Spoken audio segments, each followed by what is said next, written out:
commencer le samedi au centre-ville de Plessisville.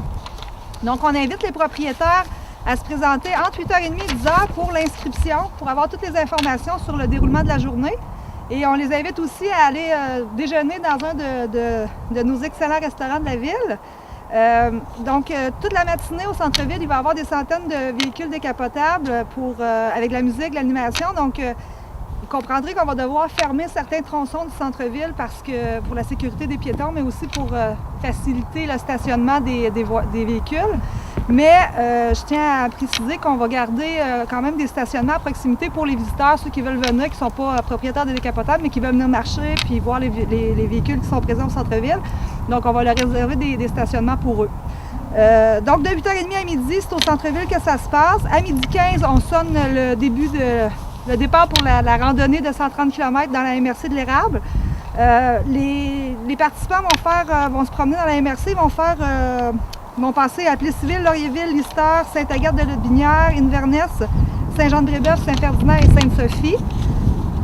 Quand ils vont être de retour dans les alentours de 14h30, je dirais ici au carrefour de l'Érable, ils vont avoir la chance de déguster une bière à l'érable produite par la microbrasserie Multibrasse.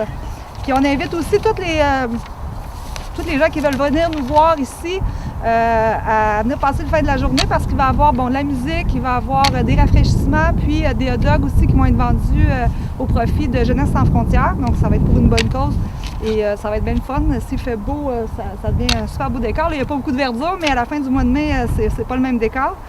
Donc, je termine en remerciant tous nos partenaires, la ville de Plessisville évidemment, la Maison des jeunes de Plessisville, les différentes municipalités que j'ai nommées précédemment qui acceptent, qui nous autorisent à passer en grand nombre là, dans le cœur de leur ville et village. Les différents restaurateurs et commerçants du centre-ville, Jeunesse sans frontières, le Carrefour de l'Érable, Multibrasse, Dubois et Frères qui est ici ce matin avec de nombreux propriétaires de véhicules. Donc, je vous remercie de vous être déplacés pour la conférence de presse, c'est super apprécié. Puis j'espère vous voir en grand nombre le 27 mai prochain pour le 4e rendez-vous des décapotables. C'est gratuit. Oui, c'est gratuit, c'est vrai. Merci, Denis. Denis qui... Oui, c'est ça, j'ai dit ça au début. Là. Donc, si c'est de la pluie, on met ça au 28. Puis Denis, qui est mon collaborateur, là, qui était là dans les dernières années, c'est gratuit. C'est un événement qui a été tout à fait gratuit pour tant les participants que les visiteurs.